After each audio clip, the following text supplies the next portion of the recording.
Уважаеми ученици от СУВЕА Благоева, аз съм Лъчезар Лазаров, репортер на събитието. Състезанието вече започна, асистентите са вече готови. Нека да видим какво ще се случи в следващите минути. Наш асистент ще ви даде кръстивните номери, за да знаете какъв е ред ще играете. Когато вашият ред дойде, важно да отбори чуете сигнал старт, трябва бързо да стигнете до първия пункт, където ви очаква и първата задача. Приближването от старта до първия пункт и между пунктовете става само по два начина. Или чрез падешки ходене, или като двама от играчите носят третия на столче. Тук са нашите асистенти от кариерното ориентиране. Това е Валя и Севи. Валя, какво ще ни кажеш повече за състезанието? Ще има много интересни игри, забавни, интересни начини на играта. Ще научим много неща и да се надяваме, че на всички ще им хареса. Какво за теб е кариерното ориентиране в училище? Един много хубав предмет, който може да се изучава във всяко училище, за да може да ни помогне за бъдеще. Същия въпрос към теб, Севи. Ами съгласна съм с всичко, което каза Валя. Това, например, ние сега сме 6-ти клас, за 7-ми клас ще ни бъде много потребно, за да изберем най-нужната кариера за нас. И така. Номер 6. Как е вашето настроение днес? Чувстваме се перфектно, с нетърпение очакваме игрите и се надяваме да спечелим. Тук при мен е господин Янчев. Господин Янчев, може да ми разкажете какво за вас е кариерното ориентиране в нашето училище? Кариерното ориентиране са 250 ученици, 3 кариерни консултанти и един проект по оперативна програма Наука и образование за интелигентен растеж. Всъщност това е формалната страна, а неформалната е да имате възможност да се запознаете с всички професии, които ще ви дадат място в обществото веднага след като завършите училище. Господин Янчев, трудно ли ви беше да започнете кариерното ориентирането в училище? Самия проект? Да. Въобще не. В смисъл, че ние в миналото сме имали подобен проект в училището, това от една страна. От друга страна, подобни дейности така или иначе осъществявахме. Сега просто е по-организирано, тъй като като част от проекта има цяла система за кариерно ориентиране, т.е.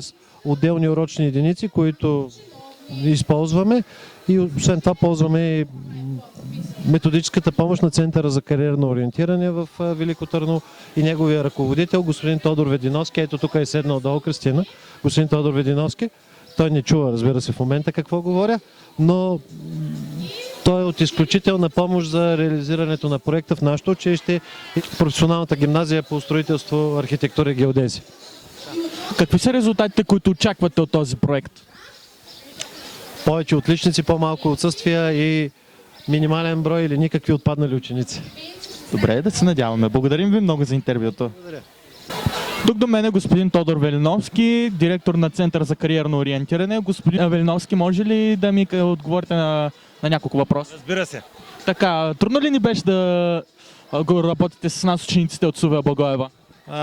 Работата с учениците от пилотно училище Вела Благоева беше една чудесна работа през цялата учебна 2016-2017 година. Изключително сме доволни, изключително сме удовлетворени от съвместната ни работа и нямаме никакви забележки.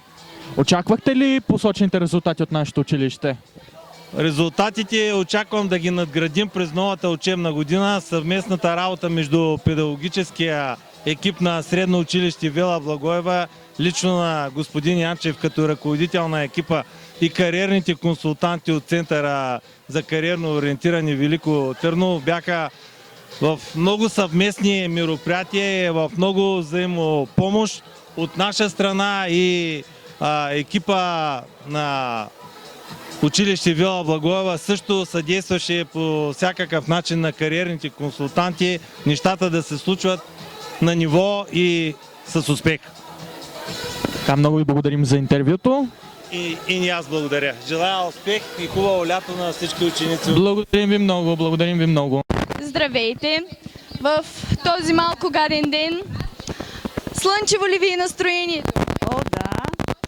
Всичко е много свежо, приятно, игрите са много атрактивни и както виждам, Децата много се забавляват. И защо не участвате? Не разбрах, че могат да участват и възрастните. Давайте, участвайте да спечелите някоя раничка.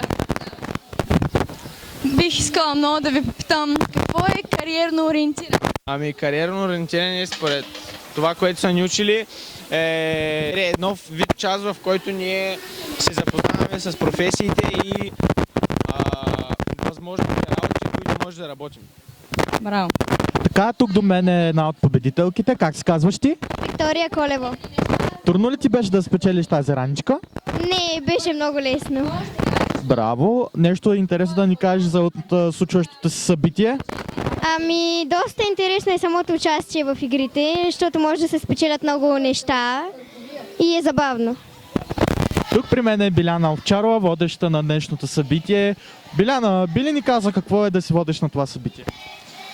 За мен лично е голяма чест, че съм водеща не само на това събитие, на всички училищни събития, защото това е моето училище и аз с радост винаги помагам във всичко и се радвам на такива мероприятия. На мен лично много ми харесва да съм водеща. Така, понеже това е кариерно състезание, какво за теб е кариерата? За мен кариерата е самия живот на човека и няма нищо по-хубаво, когато работиш работата, която лично ти искаш, защото тя не се превръща в работа, а в нещо хубаво. И освен, че правиш това, което харесваш, изкарваш и пари.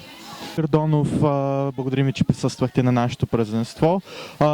Какво е за вас училището Славея Благоева? За мен е много приятно място, бих искал да се върна и аз да уча тук. Много добре, много ми хареса празника. Всички сте чудесни, аз много често идвам при вас и както преди малко ти казах, имаме идея за нова инициатива, така че колко пъти ме поканя, че съм при вас, защото съм много очарован от децата тук. Повече информация може да видите във Facebook страница на Славея Благоева и сега повече снимки от събитието.